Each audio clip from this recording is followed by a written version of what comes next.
आज के इस वीडियो में हम सीखने वाले हैं वाश बेसिन को किस तरह फिट किया जाता है। यहाँ पे हमारे पास जो वाश बेसिन रखा हुआ है, इसकी फिटिंग आज के इस वीडियो में हम जीरो सीखने वाले हैं दोस्तों। और इसको हम जो फिट करने वाले हैं एक अलग तरीके से फिट करने वाले हैं। कई बार दोस्तों हम इसको फास्टनर से फिट करते हैं तो हमारे फास्टनर की जो ग्रिप है वो बाहर की ओर आ जाती है और हमारा बेसिन गिर जाता है, बेसिन ढीला हो जाता है।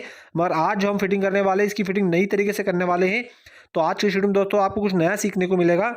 और यहाँ पर हमारे पास सामान है जो आज हमें वॉश बेसिन में फिटिंग में लगने वाला है दोस्तों। यहाँ पे हमें इसका जॉली का कनेक्शन करना होगा। यहाँ पे हमारा नल का पॉइंट दिया गया है, तो उसके लिए हमें यहाँ पे नल का कनेक्शन करना होगा। ये हमारे पास एक वेस्ट पाइप है जिसका कनेक्शन हमें यहाँ पे जाली में करना होगा। ये हमारे पास एंगल का होगा दोस्तों, एंगल का कनेक्शन हमें यहाँ पे कनेक्टर नली में करना है। और कनेक्टर नली का कनेक्शन हमें नल में करना होगा जिससे हमारा पानी नल में आने वाला है। तो यहाँ पे दोस्तों हमने सामान देख लिया, हमें फिटिंग में क्या क्या सामान लगने वाला है। अब बेसिन को किस तरह फिट किया जाएगा वो हम सीख लेते हैं। तो यहाँ पे सबसे पहले जहाँ पर हमें बेसिन को लगाना है वहाँ पे बेसिन को रख के दोस्तों इसकी मार्किंग करना होती है। बेसिन को हमें यहाँ पे लगाना है और आप ये जो पॉइंट दिख रहे हैं यही से हमें इसका कनेक्शन करना होगा, नल का कनेक्शन करना होगा। तो यहाँ पे इसको रखने के बाद हमें इसकी सबसे पहले मार्किंग करना है दोस्तों। यहाँ पे हमारा वॉश बेसिन लगने वाला है, तो पहले हमें रख के इसकी मार्किंग कर लेते हैं। उसके बाद हमें यहाँ पे ड्रिल करना होगी। तो यहाँ पे इस तरह हमें बेसिन को रख के पहले शेड कर लेना है कि कहाँ पे हमें बेसिन को रखना है। और यहाँ पे आपको बिल्कुल सही से इसको दीवार पे चिपका लेना है ताकि हमारा बेसिन कहीं से हले नहीं। आपको इस तरह रखने के बाद दोस्तों इसमें जो छेद दिए हुए होते हैं जहाँ पे हमें ड्रिल करके इसको कसना होता है, तो वहाँ पे आप इस तरह से पेन से इसकी मार्किंग कर सकते हैं। यहाँ पे देख सकते हो दोस्तों, यहाँ पे जो छेद दिए हुए यही से हमें इसको कसना होगा। तो हमें दोनों तरफ इस तरह से आपको पेन से इसकी मार्किंग कर लेना, निशान लेना है, क्योंकि यहाँ पे हमें इसको ड्रिल करना होगा। और ड्रिल करने के बाद दोस्तों यहाँ पे हम इसको जो कसने वाले हैं अलग तरीके से कसने वाले हैं। कई बार हम इसको फास्टनर से कसते हैं तो जिससे हमारी जो ग्रिप है बाहर की ओर आ जाती है दोस्तों। मगर इसको हम जो कसने वाले हैं वो नट और बोल्ट से कसने वाले हैं। अगर आप इस तरीके से इसकी फिटिंग करेंगे तो दोस्तों आपका वॉश बेसिन कभी भी ढीला नहीं होगा। देख सकते हैं दोस्तों हमारे पास यहाँ पे इस तरह से नट बोल्ट हैं जिसको यहाँ पे मैं ड्रिल लगाना। ड्रिल करने के बाद दोस्तों यहाँ पे मैं इसको सीमेंट से फिट करना होगा और इसको यहाँ पे पैकिंग लगाना होगी। अगर आप इस तरह से वॉश बेसिन की फिटिंग करेंगे तो आपका वॉश बेसिन दोस्तों कभी भी ढीला नहीं होगा और कभी भी बाहर नहीं आएगा, कभी भी हलेगा नहीं। तो यहाँ पे आपको इस तरह से पहले ड्रिल मशीन से इसके होल कर लेना है दोस्तों। आपको होल इतने ही करना है कि आपका जो बोल्ट है वो अंदर की ओर सिर्फ आधा ही जाए, आधा में बाहर की ओर रखना होगा ताकि हम वॉश बेसिन में इसको फिट करके इसको कस सकें। तो आपको इस तरह से दोनों तरफ इसकी ड्रिल कर लेना। और यहाँ पे हमारे पास जो सामान है दोस्तों आज हमें वॉश बेसिन फिटिंग में लगने वाला है, तो यहाँ पे इस तरह हमने इसकी ड्रिल कर ली है। अब यहाँ पे हमारे पास जो बोल्ट है दोस्तों उसको यहाँ पे हमें आधे अंदर की ओर लगा देना है और यहाँ पे इसको सीमेंट लगाना होगी। सीमेंट लगाने के बाद दोस्तों आपको पत्थर वगैरह की अच्छे से इसको पैकिंग कर लेना है। यहाँ पे देख सकते हो दोस्तों हमारे वॉश बेसिन के बोल्ट लग चुके हैं अंदर की ओर। हमने यहाँ पे इसको आधे अंदर की ओर करे, आधे बाहर की ओर करे हैं। अब यहाँ पे आप जो गैप देख रहे हैं वहाँ पे मैं इसको सीमेंट से फिट करना होगा। यहाँ पे आप जितनी भी जो गैप है दोस्तों वहाँ पे आपके सीमेंट लगा के आपको कुछ भी पत्थर वगैरह से इसकी पैकिंग कर लेना है। तो यहाँ पे हमें इस तरह सीमेंट को घोल लिया है और यहाँ पे आपको इतने बारीक पत्थर लेना है। आपको सीमेंट लगाने के बाद इसको पत्थर को अच्छे से ठोक के टाइट कर देना है दोस्तों और इसको सूख जान देना है। इससे क्या होगा, अगर आप इस तरह से इसकी वॉश बेसिन की फिटिंग करें दोस्तों हमारे पास जो बोल्ट है काफ़ी मजबूत फिट होंगे। अब यहाँ पे हमें इसकी इस तरह से नप्पी कर लेना है।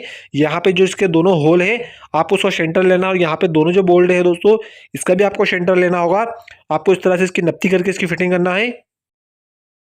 तो यहाँ पे हमारे पास जो छेद है वहाँ पे हम आपको इस तरह से आपको प्योर सीमेंट को लगा देना है। यहाँ पे जितना आपको इस तरह सीमेंट लगाने के बाद इस बोल्ट को दोस्तों यहाँ से रख के इसको अच्छे से ठोक देना है, टाइट कर देना है इस तरह से, जिससे हमारी सीमेंट दोस्तों अंदर तक चली जाएगी। अब यहाँ पे जो आइट साइड आप गैप देख रहे हैं आपको इस तरह हाथ से सीमेंट लगा के इसको इस तरह अंदर अच्छे से खास देना है। जहाँ पर भी हमारी जितनी भी जो गैप है आपको सीमेंट से भर देना है। और यहाँ पे जो खाली जगह है दोस्तों आपको इस तरह पत्थर का पैकिंग लेके इसको इस तरह से ठोक देना है, पैकिंग कर देना है पत्थर वगैरह से। तो यहाँ पे इस तरह देख सकते हैं दोस्तों हम इसको किस तरह फिट करें। यहाँ पे इतने बड़े बड़े पत्थर के आपको टुकड़े लेके इसके चारों तरफ इस तरीके से आपको इसको टाइट कर देना है। ये जो पत्थर है दोस्तों आपको तब तक लगाना है जब तक हमारा जो बोल्ट है वो टाइट ना हो जाए। जितनी भी जो हमारी गैप है वहाँ पे आपको सीमेंट और पत्थर से इसको इस तरह अच्छे से टाइट कर देना है। आपको एक बात का काफ़ी ध्यान रखना, आप जब भी इस तरह फिटिंग करें तो आपको बोल्ट को बिल्कुल सीधे और नप्ती से रखना है। इस तरह से आपको पैकिंग लगाने के बाद बोल्ट का भी काफ़ी ध्यान रखना है कि हमारे बोल्ट दोस्तों कहीं से बाकी ना हो। आपको इसकी जो नपती है आपको दोनों इसका सेंटर दोस्तों 7 इंच रखना है वॉश बेसिन के हिसाब से। अब यहाँ पे इसको अच्छे से टाइट कर देना है दोस्तों। और इसी तरीके से जो हमारे पास वाला जो बोल्ट आने वाला है दोनों बोल्ट को आपको इस तरीके से सेट कर देना है। अगर आप इस तरह से वॉश बेसिन की फिटिंग करेंगे दोस्तों तो आपका वॉश बेसिन काफ़ी मजबूत फिट होगा। अब यहाँ पे दोस्तों हमारा जो नट है इस तरफ भी आपको इस तरह सीमेंट लगा के इसकी पैकिंग कर देना है। आपको दोस्तों इसको अच्छे से टाइट कर देना है ताकि हमारा जो लोड आने पर हमारा वॉश बेसिन कहीं से हिले नहीं। अब यहाँ पे आपको इस तरह इसकी नप्पी कर लेना। देख सकते हो दोस्तों, यहाँ पे हमारे पास जो नट बोल्ट का सेंटर है वो 7 इंच आ चुका है, परफेक्ट आ चुका है। अब यहाँ पे हम इसके बेसिंग के रख के देख लेते हैं। पहले हम यहाँ पे बेसिंग को फिट करने से पहले हमने जो यहाँ पे जो नट दिए हैं दोस्तों, इसको एक बार रख के चेक कर लेते हैं। उसके बाद यहाँ पे हमारे पास जो बेसिंग में सामान लगने वाला है, नल वगैरह, जाली वगैरह, उसके बाद हमें कसना होगी। तो यहाँ पे इस तरह हम बेसिंग को पहले रख लेते हैं और यहाँ पे इसको छोड़ देते हैं ताकि जो हमारे नट हैं दोस्तों वो सेट हो जाए, सूख जाए। तो यहाँ पे देख सकते हो दोस्तों, हमारा बेसिंग बिल्कुल परफेक्टली आ चुका है। यहाँ पे इसके जो होल है वहाँ पे बिल्कुल सही नप्पी से हमारा बेसिंग आ चुका है। अब यहाँ पे हम बेसिंग को निकाल लेते हैं और निकालने के बाद बेसिंग में इसके जाली का, नल का कनेक्शन हमें करना होगा। तो उसका कनेक्शन दोस्तों किस तरह किया जाएगा वो हम सीख लेते हैं। और उसका कनेक्शन दोस्तों, यहाँ पे हमें नल में एंगल कॉक लगा के इसका कनेक्शन करना होगा, जिससे हमारा पानी हमारे वॉश बेसिंग में आने वाला है। तो यहाँ पे इसको हम खोल लेते हैं। तो यहाँ पे सबसे पहले दोस्तों हमें जो आउटपुट की जाली, जिससे हमारा पानी बाहर की ओर जाने वाला है, इसको हमें कनेक्शन करना होगा। तो यहाँ पे आपको जाली इस तरह से अंदर की ओर डाल के इसका जो रबर का वाशर होता है, इसको आपको पहले इस तरह वाशर को लगा लेना है। और इसका जो बोल्ट है दोस्तों, आपको इस तरह लगाने के बाद इसको अच्छे से टाइट कर देना है, क्योंकि जो ज़्यादातर लीकेजिंग की प्रॉब्लम होती है वो यही से होती है। इसके आपको वाशर जो है दिया हुआ है दोस्तों, इसको वाशर को आपको अच्छे से टाइट कर देना है। इसी वाशर से दोस्तों हमारा पानी रुकता है वॉश बेसिंग का।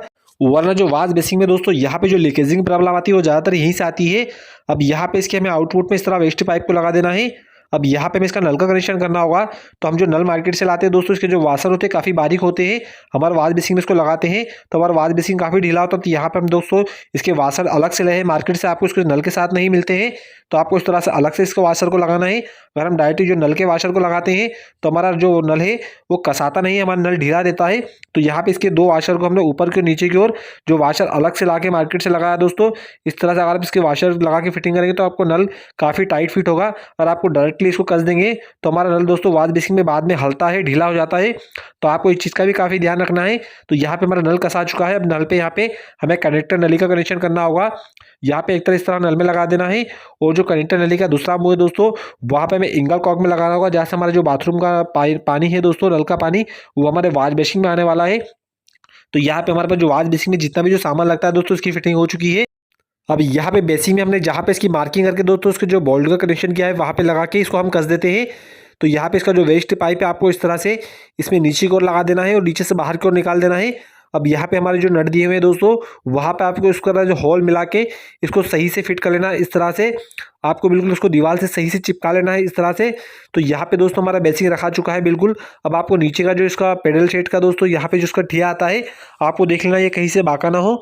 तो यहाँ पे देख सकते हैं दोस्तों, हमारा वॉश बेसिंग बिल्कुल सही से रखा चुका है।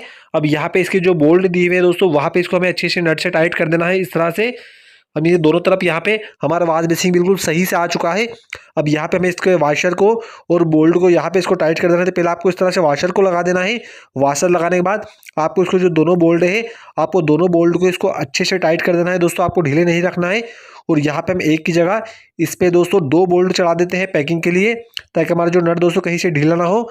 इस तरह से दोनों तरफ यहाँ पे 2 बोल्ट को हमें लगा देना है और आपको पानी से उसको टाइट कर देना है। आपको सिर्फ इतने ही टाइट करना है दोस्तों, आपको उसको ज़्यादा टाइट नहीं करना है, वरना हमारे चीनी का वॉश बेसिंग फूट सकता है। अभी यहाँ पे हमारे पास जो नल है दोस्तों, ब्रश एल्बो है, काफ़ी अंदर की ओर है। तो यहाँ पे इस तरह से हम सीपी निप्पल लगा देते हैं। 1.5 इंच की सीपी निप्पल को लगाया है ताकि वह नल का पॉइंट बाहर की ओर आ सके। और यहाँ पे हमें इस तरह से एंगल कॉक को लगा देना है। और एंगल कॉक का कनेक्शन हमें यहाँ पे जो हमारे कनेक्टर नली का कनेक्शन नल में किया है, इसका दूसरा मुँह यहाँ पे इस तरह हम एंगल कॉक में कस देना है, जिससे हमारा पानी हमारे वॉश बेसिंग में जाने वाला है। तो यहाँ पे दोस्तों हमारी वॉश बेसिंग की फिटिंग कंप्लीट हो चुकी है। आज की स्टूडियो में मैंने आपको काफ़ी आसान तरीके से बताया कि वॉश बेसिंग को किस तरह फिट किया जाता है। और यहाँ पे नट और बोल्ट से हमने इसकी फिटिंग की। अगर आप इस तरह से वॉश बेसिंग की फिटिंग करेंगे तो आपका वॉश बेसिंग दोस्तों काफ़ी मजबूत फिट होगा। अब यहाँ पे इसको नल को हम चालू करके देख लेते हैं। तो यहाँ पे देख सकते हैं दोस्तों, हमारा वॉश बेसिंग का नल भी चालू हो चुका है, हमारा पानी भी आ चुका है। अगर आप इस तरह से और भी प्लम्बिंग की वीडियो देखना चाहते हैं दोस्तों, पाइप फिटिंग है, CPVC पाइप फिटिंग है, बाथरूम पाइप फिटिंग है, टॉयलेट शीट फिटिंग है, वॉल हैंगिंग शीट फिटिंग के, डाइवर्टर पाइप फिटिंग है, डाइवर्टर फिटिंग के, या अगर आप इस तरह से प्लम्बिंग का कोई भी काम सीखना चाहते हैं तो हमारे चैनल को दोस्तों सब्सक्राइब जरूर कीजिए। हमारे चैनल पर आपको इस तरह से प्लम्बिंग के सभी वीडियो मिलने वाले हैं। यहाँ पे दोस्तों घर में हमने पाइप फिटिंग की है, शीट फिटिंग की है, जितने भी हमें प्लम्बिंग काम किए उन सब पर हमने वीडियो बनाया है। और आप इस तरह से और भी काम सीखना चाहते हैं दोस्तों तो हमारे चैनल को सब्सक्राइब जरूर कीजिए।